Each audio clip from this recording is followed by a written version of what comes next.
شکریہ محترم چیئرمین صاحب، آپ نے مجھے بولنے کا موقع دیا۔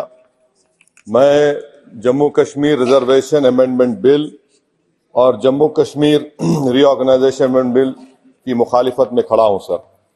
یہ دونوں بل ہمارے آئین کے خلاف ہیں، اور دوسرا جو بل ہے سر جموں کشمیر ری آرگنائزیشن امینڈمنٹ بل، یہ نہ صرف ہمارے آئین کے خلاف ہے بلکہ ریپرزنٹیشن آف پیپل ایکٹ 1952 کے بھی خلاف ہے۔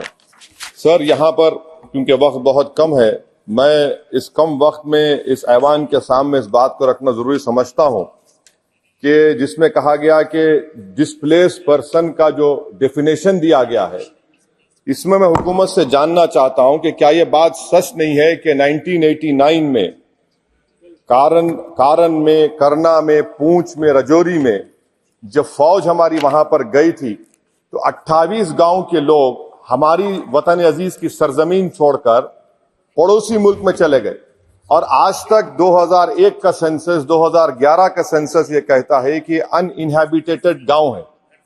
کیوں نہیں ہم ان کے لیے پروویژن رکھ رہے ہیں؟ اور اس کے رکھنا ضروری ہے۔ اور جتنے وہاں پر گئے ہیں یہ مظفر آباد میں رہتے ہیں، 40,000 کے قریب، جس میں صرف 3% کشمیری ہیں، باقی سب گجر اور پہاڑی ہیں۔ انہوں نے ہماری فوج کو زمین دی اور آپ ان کو بھول رہے ہیں، اور صرف انہی لوگوں کے لیے پروویژن رکھ رہے ہیں جو ان کو آپ نظر انداز کر رہے ہیں۔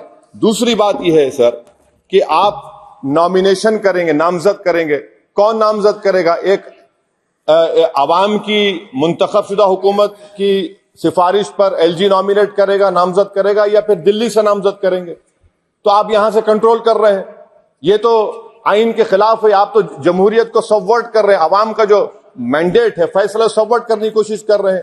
اور تیسری بات سر میں یہ جاننا چاہ رہا ہوں کہ آخر کیا وجہ ہے کہ آپ یہ ریزرویشن کیوں کرنا چاہ رہے ہیں کشمیری پنڈت کے لیے؟ نام تو لیجئے کشمیری پنڈت کا آپ، اور اگر آپ یہ کرنا چاہ رہے ہیں تو بتائیے سیکیورٹی تھریٹ کشمیر میں ہے یا نہیں ہے؟ آپ کہتے ہیں کہ کوئی سیکیورٹی تھریٹ نہیں ہے، جب سیکیورٹی تھریٹ نہیں ہے تو پھر آپ نامینیشن کیوں کرنا چاہ رہے ہیں؟ آخر کیوں آپ 370 نکالنے کے بعد وہاں پر ہر مہینہ پاکستان سے دہشت گرد آ کر سری نگر میں گولی مارتے ہیں، راجوری میں مارتے ہیں، ہر مہینہ 5 لوگ مرتے ہیں، کیپٹن مرتا ہے، حوالدار مرتا ہے، لیفٹیننٹ کرنل مرتا ہے، تو آپ کا کون سا نارمل سی ریسٹور کیا؟ کچھ ریسٹور نہیں کیا آپ۔ لوگ ہمارے سپاہی مر رہے ہیں مگر آپ باجا بجا رہے ہیں کہ امن ہم نے قائم کر دیا 370 کو نکال کر۔ سر جموں کے ڈوگرا لوگوں کا بہت بڑا نقصان آپ نے کر دیا۔ 112 رائس مل تھے، اب صرف 6 رائس مل بچے ہوئے ہیں۔ بتائیے آپ نے کون سا بڑا تیر مار دیا 370 نکال کر؟ پورا پنجاب سے لوگ آ کر جموں کو ٹیک اوور کر رہے ہیں، وہاں کا پولیٹیکل اکویبر آپ نے ڈسٹرب کر کے رکھ دیا۔ چیمبر آف کامرس کے روز لوگ رہے، سیکریٹریٹ آپ منتقل کرتے تھے ابھی ونٹر میں، پورا جموں کی انڈسٹری کو آپ نے برباد کر دیا، پورے ہوٹل خالی ہیں۔ تو اور آخری بات سر، میں حکومت سے جاننا چاہ رہا ہوں کہ ایک آپ کے انڈسٹریل اسٹیٹ میں ایک کمرہ آپ نے بنایا ہے کیا؟ بتائیے بھائی، امبانی صاحب ہے، اڈانی صاحب ہے، ٹاٹا صاحب ہے، سب ہے، آپ نے ایک کمرہ نہیں بنایا وہاں پر۔ ایم او یوز تو کروڑوں روپیہ کے ہو گئے، آپ نے خواب تو اتنے دکھائے مگر وہ بیچارے وہ خواب تو پورے نہیں ہوتے کشمیر کے لوگوں کے لیے۔ جموں میں کر کے دکھائیے، سری نگر تو دور کی بات ہے سر۔ اور آخر میں حکومت سے جاننا چاہتا ہوں کہ الیکشن کب کروائیں گے؟ 24 کا الیکشن تو آپ کروا لیں گے، آپ نے جیری مینڈرنگ کر کے آپ نے کانسٹیٹنسیز بنا دیے وہاں پر، مگر اب بھی آپ کو ڈر ہو رہا ہے۔ آپ جموں میں نہیں جیت پائیں گے، بتا رہا ہوں آپ کو۔ ویلی تو دور کی بات ہے، ویلی تو مجھے یقین ہے کہ نیشنل کانفرنس اور سب لوگ نکال لیں گے، جموں بھی لوز کریں گے آپ۔ ارے ہاں، آپ کی ہماری ڈیل نہیں ہوئی ہے، بول دیں گے ڈیل ہو گئی، ہمارا حال تو لیلا کا ہو چکا ہے۔